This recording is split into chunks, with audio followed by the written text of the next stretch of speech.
In October 24th, 2017, a lawsuit was filed over the issue of a student refusing to write down the pledge.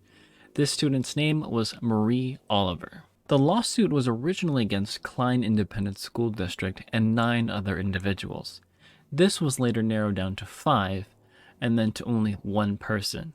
This individual was named Benji Arnold. A major part of Benji's case only really deals with 2 days, September 20th and the 21st of 2017.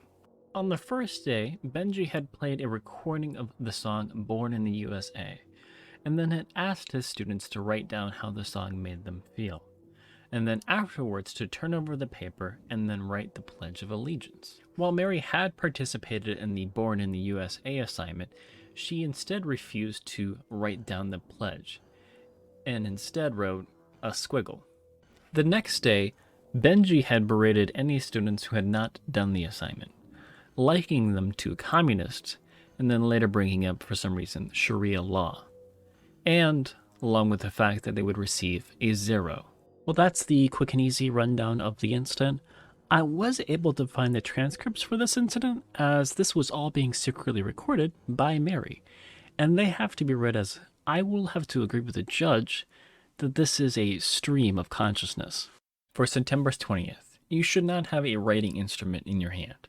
When I say go, you're going to print on those lines the words the Pledge of Allegiance to the United States flag. Now, this is a written assignment. It's not meaning that you're pledging to the country you don't want to pledge. This is an assignment to write words to the pledge. Now, I've said it to myself this morning about 5 or 6 times, and I never went over 11 seconds. So what I'm going to do is I'm going to tell you to go, and I'm going to go ahead and give you 15. So far, it's pretty normal. Nothing too strange, nothing out of the ordinary. Fuck. Skipping over to September 21st, everything off your desk. Everything off your desk, out of your hands, you need nothing. Your assignment yesterday was to write the pledge. If you have a math class and the teacher gives you 10 problems to do, and you say you don't want to do them, tell me what your grade is. It's a 0. And you have that option to do that, but what you have done is leave me no option but to give you a 0. And you can have all the beliefs and resentment and animosity that you want, but I made it clear yesterday, writing is not something you pledge. But again, I know the sticker's gone. I used to have it, and it'd say America, love it or leave it. And if you tell me 2 countries you'd rather go to, I will pay your way there if they're communist or socialist. Most of Europe is socialist, and it's crumbling, or it's communism. But if you ever come back, you'll have to pay me twice what it cost me to send you there. And you can complain. You know there's a lot of things I complain about. So when it comes time in November, I go vote. Or I protest in writing, in legal. Those are the ways we do it in America. Where a country will crumble is when people coming into a country do not assimilate to that country. That doesn't mean you forget the Day of the Dead and whatever cultures you maintain your language. That doesn't mean that, but you're not going to drive on the left side of the road and you're not going to impose Sharia law because it's not this country. But what is happening is, and I can say it a lot more than you because I've lived longer, it's almost as America is assimilating to those countries. And when that happens, as Nikita Khrushchev, and I'll never forget seeing it, he was speaking at the UN and he took his shoe off, which is a custom of some people. They hit because it sounds like they're putting the sole of their foot on you. And they hit, and he said, "We will conquer the free world and never fire a shot." Of course, I was in high school and I said, "Bring it on, you communist pig." Because we'll form a gang and we'll whoop your butt. Bring it on, plagiarism, I guess, or maybe stupidity. Think about it. We'll conquer your country and never fire a shot. Sort of like after it rains and there's some mud puddle. It looks sort of crusted over and you think it's solid and then you step on it. You got mud all over them, Air Jordans, all the way up to your ankle. Because you thought it was firm. You thought it was solid, but it wasn't. I'll never interfere with that. See a picture of him? He was about 5'5" by about 5'2". That's how small he was. He will just venture there a little bit. We got 3 things I want to do. So one day we had a spy plane fly over Cuba, and we saw those... So one day we had a spy plane fly over Cuba, and we saw these holes in the ground. My hand is the earth, and this is a silo. When I went on a wheat harvest, by the time you got to Canada, the price of wheat had dropped. So much that people raising wheat didn't want to sell it, so they put it in a silo. And this would fill up with wheat, and they would save it until market went up the next year, and then they would sell it. That's a silo. Well, what we saw in Cuba was also a silo, but it was underground. And then we saw about 4 or 5 ships coming from Russia to Cuba. And on the decks of these ships, we knew that they were missiles, even though they had covered them with camo mitten. And those missiles were going to go to Cuba to put them in there and strike anywhere in America. So John Fitzgerald Kennedy put up a naval blockade, international waters. It wasn't lawful, but America said those missiles are not going to Cuba. And you can sit there and say, well, that was wrong because they can go where they want. Okay, so you keep your house when the guy next door has to put a sign outside that he says that he's a sex offender. And welcome to the neighborhood. That's fine. And maybe he needs that kind of welcome. And if you didn't hear in Houston, he was a Marathi teacher, and the principal also got removed. She hired him, but she was paying him out of a different account. Illegal. The guy had about 5 counts of molestation, lewd exposure to young people, and there he was working in the school system. So you can say, well, he needs a second chance. Tell that to the people he abused. Tell that to those kids. So you can be as benevolent as you want, because it ain't hidden you. It ain't hidden you. And the odds are, unless you're in an apartment, some apartments even, you have a fence around your yard, backyard. Why? To keep things out. You have a lock in your door to keep things out.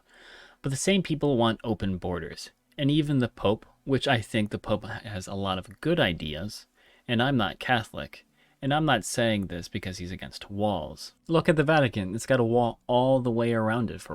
We're going to cut it off there, and like the judge said, it's a stream of consciousness. Let's just do a recap of what was just said. So let's start at the beginning. We get the issue of the great, and then we move to the free rides to communist countries, but double the cost back. Then we move to cultural assimilation, then to Sharia law. Then we stop by the former premier of the Soviet Union, then to the Cuban Missile Crisis, then to wheat silos, and then back to the Cuban Missile Crisis, then to the illegal naval blockade, then to the hypothetical and moral question of whether a sex offender deserves a second chance.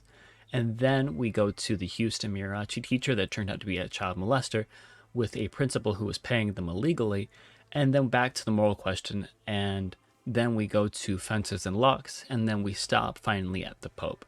And mind you, he isn't even done, and this has been about 10 minutes. Moving on to Benji's argument on why he didn't really do anything wrong, falls to really 2 major claims, the retaliation claim and the compelled or coerced speech claim. Benji contends that these claims aren't applicable because firstly, that Mary didn't have a waiver that would excuse her from the pledge, that educational exercises are not compelled speech, that the assignment itself was not even graded and Marie did not receive a 0, and lastly, that it is disputed on whether Arnold's actions would be considered hostile or at least targeted against Marie. Starting with the waiver, this line of argument is questionable. As we know from the first day, now this is a written assignment. It's not meaning that you're pledging to the country you don't want to pledge. This is assignment to write the words to the pledge. Benji considers the assignment to not be the pledge, so bringing up that she did not have a waiver would be pointless, as your own reasoning is that this waiver wouldn't exempt her from this assignment. However, more importantly is that Marie actually did have a waiver, and the assistant principal notified Benji that Marie would be abstaining from the pledge, which might explain why he acted the way he did.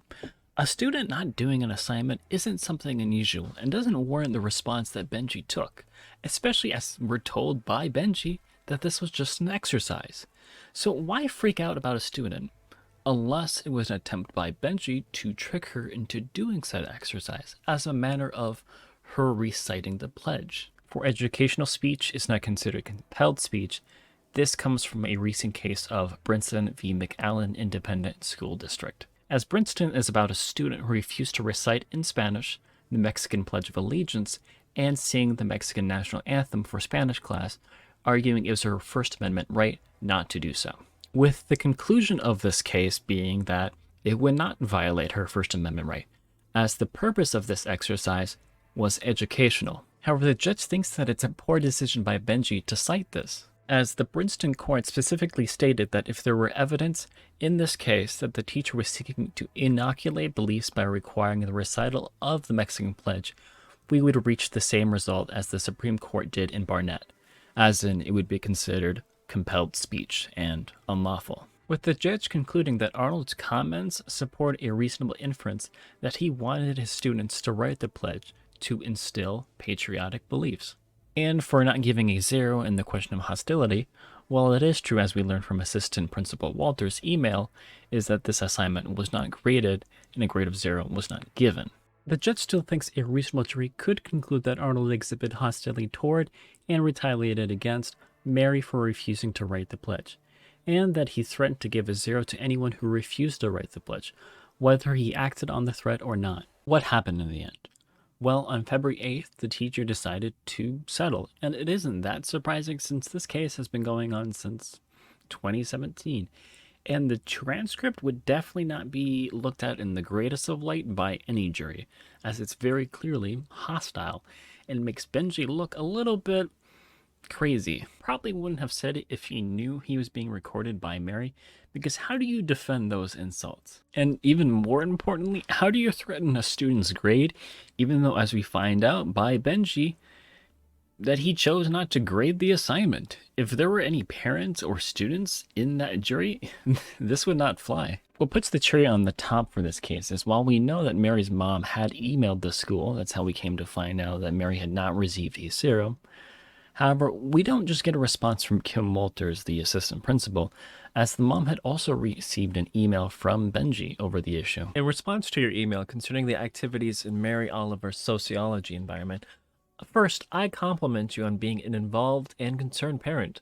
So often is there little to no knowledge of what goes on in a young person's classroom. The issues pointed out have stemmed from misunderstandings or my poor introduction or instructions as to some of the procedures.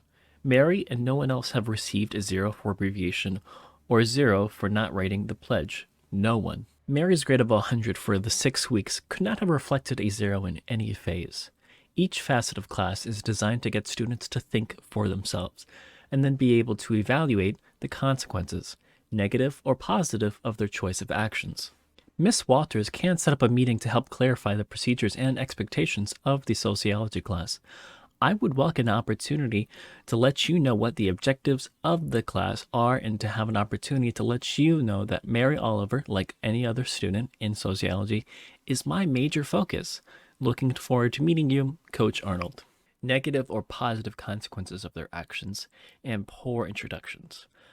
I never heard that lying to your students that they received a 0 is simply the fault of poor introductions. You can read the smugness in the email, as he probably thinks that he didn't get caught, so it's fine dancing around the incident as if nothing happened, and that Mary got what she deserved. Benji is flying very close to the sun, as this is another thing that could make him look really bad to a jury. Not only did he lie to Mary about her grades, but then he additionally lied to her mother's face about the whole incident, saying it was simply a misunderstanding. He is right that there was a misunderstanding, though. He misunderstood that he didn't think he was going to be caught. Anyways, it's time to wrap this all up. I wanted to make this video as soon as I read the transcript because, as you've seen so far, it's a bit crazy. Now you can find all the documents and the sources down below, and thanks for watching.